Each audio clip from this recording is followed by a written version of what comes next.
always comes with the extra facts in the comments, corrections, things like that.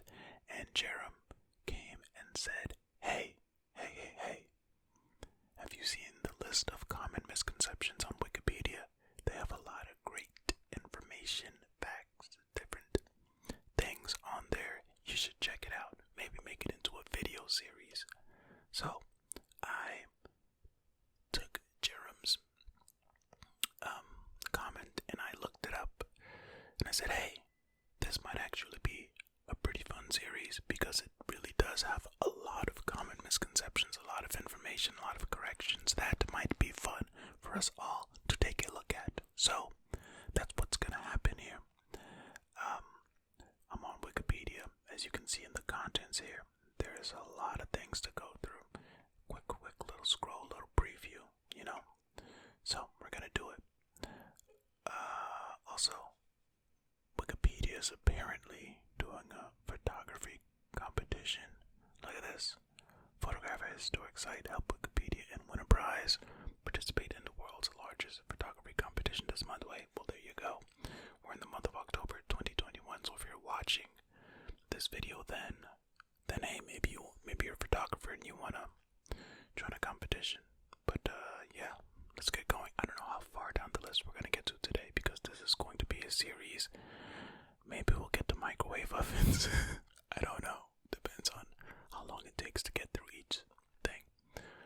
Okay, so list of common misconceptions from Wikipedia, the free encyclopedia. This is a dynamic list and may never be able to satisfy particular standards for completeness. You can help by adding missing items with reliable sources. This is a list of common misconceptions. Each entry is worded as a correction. The misconceptions themselves are implied rather than stated. These entries are concise summaries of the main subject articles, which can be consulted for more detail. We're going to start off with arts and culture, food and cooking, food history. So let's just get into it, let's begin. Okay, so under the food and cooking, searing does not seal moisture in meat. In fact, it causes it to lose some moisture. Meat is seared to brown it, improving its color and flavor. Well, I didn't know that this was a thing that people argued that searing does not seal moisture in meat. I mean, I don't know. I don't really sear things, so there you have it. If you're a cook or cook as a hobby, if you're a chef, you probably know this, but if you're just a hobbyist, then hey, there you go. Some information for you. The good thing about Wikipedia too is that there are sources. You can click this here and get more information. See, look at this. So I think that's also the benefit of Wikipedia over, let's say, like other fact sites or other websites. Not all of them have. Some of them do, but not all of them have sources. So there you have it. Okay. Alright. Number 2. Twinkies, which is a brand of American snack cake, have a shelf life of approximately 45 days. 25 in their original formulation. Far shorter than the common and somewhat jocular myth that Twinkies are edible for decades or longer. They generally remain on a store shelf for only 7 to 10 days. This one I knew because I don't know if you all have seen this, where they say Twinkies last forever. I mean, they really don't. I've even seen it in certain games where they have Twinkies in like a zombie apocalypse or whatever, and you can just eat a Twinkie like years later. I mean, Twinkies spoil like everything else. Okay, well, I shouldn't say like everything else because there's certain things that don't spoil. What is it that doesn't spoil? Is it honey? Honey or molasses? I think it's honey. Okay, alright, let's keep it moving. There are no known cases of children having been killed or seriously injured by poisoned candy or fruit given to them by strangers at any other time. Though there are cases where people have poisoned their own children. Oh my goodness. What in the world? On purpose? By accident, I'm sure. Well, hey, probably some terrible parents out there, I don't know. But, yeah, this is a thing. I mean, we are in the month of October, so this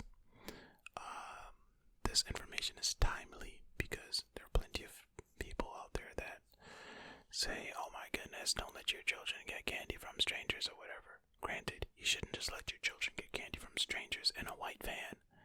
That's weird, but if you're going trick-or-treating, I mean, I'm guessing it's typically safe. Now, I'm not telling you to not check your child's candy, because you should still make sure that your kid is safe, But, as you can see, there are no cases, no known cases. Poison candy myths are urban legends about malevolent strangers hiding poisons or sharp objects such as razor blades, needles, or broken glass in candy, distributing the candy in order to harm random children, especially during Halloween trick-or-treating. These stories serve as modern cautional tales. I'm guessing is what this is going to say. I'm not going to click all the way through, but yeah. There you go. The benefit of Wikipedia too, man. You can hover over these things and you can gain a little bit more information. Like, see, for the Twinkies, in case you didn't know what a Twinkie looked like. Twinkie is an American snack cake described as golden sponge cake with a creamy filling. It was formerly made and distributed by Hostess Brands. The brand is currently owned by Hostess Brands, having formerly been owned by private equity firms Apollo Global Management. See, searing is a technique used in grilling, baking, braising, roasting, sautéing, etc., in which the surface of the food is cooked at high temperature until a browned crust forms. Similar techniques, browning and blackening, are typically used to sear all sides of a particular piece of meat, fish, poultry, etc. So see, you know what, I'm gonna start hovering over these things, man, because it'll give us some more information, and this video is gonna end up being super long, maybe. You know what, I can still determine how long it's gonna be based on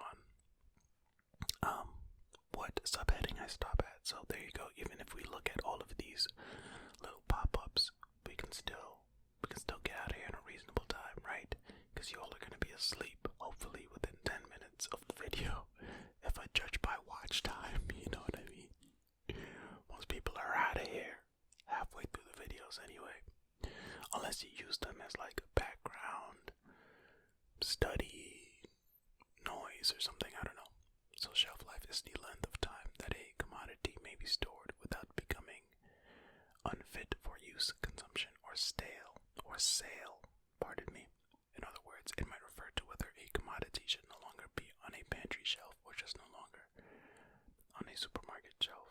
It applies to cosmetics, foods, beverages, but this does not mean that the food is spoiled after that time, though. That's something to keep in mind. Oh look, see, the next thing is actually about that. Yeah, okay, so let's go to the next one. For those of you who may be a little confused, what I did was I read the first 3 and then went back and did the pop-ups. I'm not going to do it like that anymore. As I go through the fact, I'll look at the pop-ups and we'll address them as they come next time. Wasn't thinking to do that for the first 3, but we shall as we proceed. Okay, alright, let's keep going here. Most food is edible long after its expiration date, with the exception of some perishables. So this is what I was saying before. The shelf life is different than the expiration date. No, because something is on the shelf for a certain amount of time, but it might not expire until, I don't know, a year from now for certain candies, for example, certain chocolates. Okay, an expiration date or expiry date is a previously determined date after which something should no longer be used, either by operation of law or by exceeding the anticipated shelf life for perishable goods. Expiration dates are applied to selected food products and to some other manufacturer, whatever that says. So shelf life in an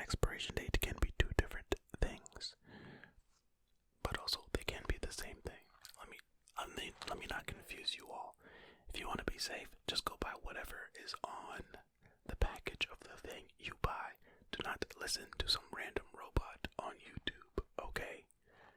Do not come and sue me. Anything you do in your own life, you're responsible for it all, basically, okay? Leave me out of it. Alright, I'm not here to sabotage anybody's kids or anybody's bodies, okay? You use your own discretion, alright? Nothing I'm saying here is advice of any kind to do anything.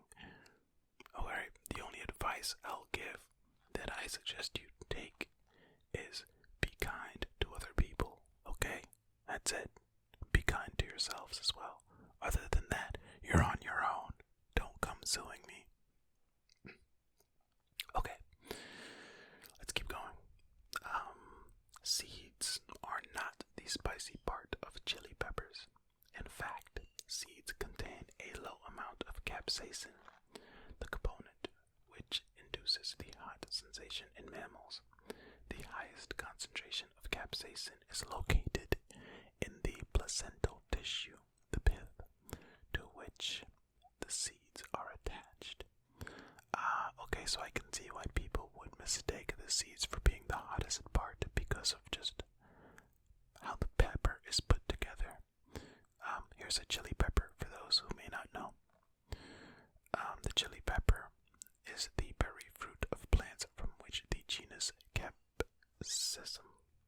Capsicum, I don't know, which are members of the nightshade family. Solanaceae. Yeah, I don't know.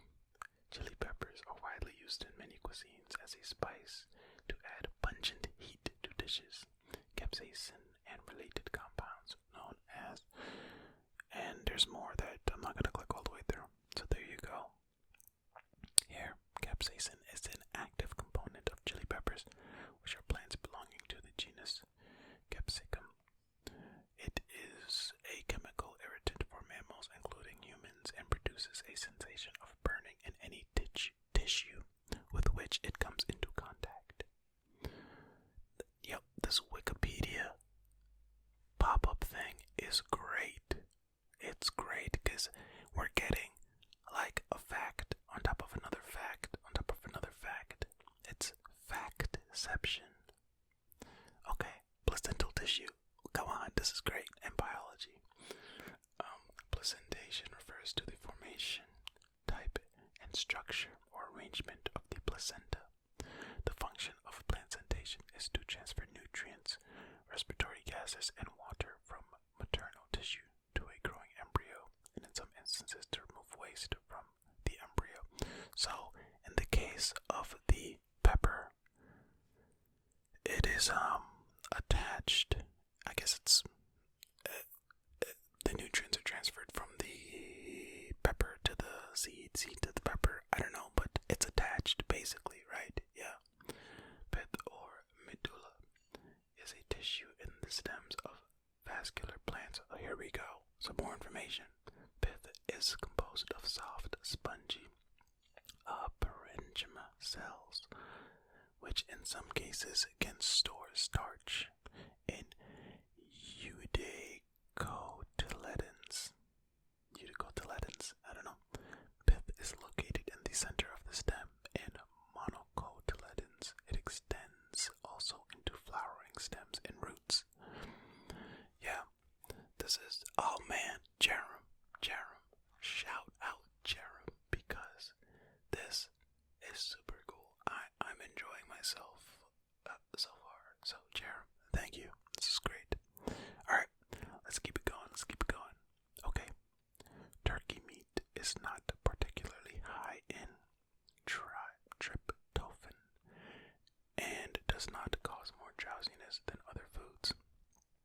I think the reason that this is a misconception is that during American Thanksgiving, right, people eat a lot of turkey and then people often get tired and take a nap or something, and this is just like telling people, hey, it's not because of the turkey. Okay, this can happen anytime. I mean, the itis, if anybody knows about the itis, after you eat a lot of food, people get tired. And people typically eat a lot of food during Thanksgiving. So there you go. Let's see. This is what turkey meat looks like if you don't know. Turkey meat, commonly referred to as just turkey, is the meat from turkeys. Makes sense. Typically domesticated turkeys, but also wild turkeys. It is a popular poultry dish, especially in North America, where it is traditionally consumed as part of culturally significant events such as Thanksgiving and Christmas. See, there you go. Tryptophan is an amino acid that is used in the biosynthesis of proteins. Tryptophan contains an A amino group and an A carboxylic acidic group and a side chain indole, making it a nonpolar aromatic amino acid. It is essential in humans, meaning the body cannot synthesize it. Look, man, you're learning science at the same time when you're learning that turkey does not make you particularly drowsy. Oh, do you not know what drowsiness is? Well, postprandial somnolence is a normal state of drowsiness or lassitude following a meal. The itis, right? Postprandial somnolence has two components: a general state of low energy related to activation of the parasympathetic nervous system in response to mass in the gastrointestinal tract. What did I just say? Gastrointestinal. Why did I say it so weirdly? So there you go. Just following a meal. Doesn't have to be turkey. There you have it. Okay. You know what? I actually think that I think I'm gonna end this one actually right here, because I'm actually looking at the time and I actually have to go. So we're gonna do rice, and then we'll continue with food history and microwave ovens probably next time for a little bit of a longer video. But hey, we've been having fun so far, right? So this last point that I'm going to read here, it's gonna be a nice fun place to end, and then you all can have a meal and take a nap. Right? Okay. Alright, last point for this video. Rice does not cause birds to die by inflating their stomachs until they burst. Huh? I did not know that that was a thing that people thought happened. Birds do eat wild rice, though some species avoid it. This common misconception has often led to weddings using millet, confetti, or other materials to shower the newlyweds as they leave the ceremony, instead of traditionally throwing rice. I did not know that. People thought that rice made birds explode or something. What in the world? If you don't know what rice is the seed of the grass species Oryza sativa, or less commonly Oryza glaberrima. The name wild rice is usually used for species of General Caesania and Portericea, both wild and domesticated, although the term may also be used for primitive or uncultivated varieties of Oryza. Or is it Oryza? I don't know. Forgive me. Jerem probably knows. So, if there's anything that I pronounce weird or funky, I don't know, look in the comments. Jerem's probably there with the edits. If not, then Google is also a thing, Alright, so throwing rice, the tradition of throwing rice. Oh no, there was an issue displaying this preview. What? Oh my goodness. The one preview that sabotaged on the last point. Should we click through? Do you guys want to click through? Let's vote. All in favor of clicking through, say aye. Okay, alright, fine. Look at this. This just brings me to wedding customs by country. This is so much. Oh my goodness. Alright, this is too much. Let's just go back. I'll see it. So you can't always click through. Okay. But anyway, oh no, look, we still made it to like 20 minutes. It's like a regular video here. So it worked out. Anyway, thank you so much to everybody who listened to or watched this video. You are greatly appreciated. We're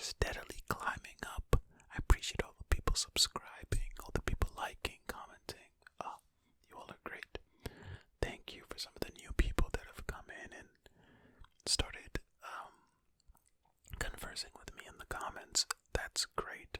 I'm learning things about cultures. I'm getting new information. I'm just shooting the breeze as well, just talking and having fun with you all. I really appreciate it. I need to go live again one of these days, man. One of these days, man, is what I meant to say. And just hang out with you all. What will I do on live? I don't know. I used to play games, but I don't know. Maybe I'll still do that. We'll see. Or the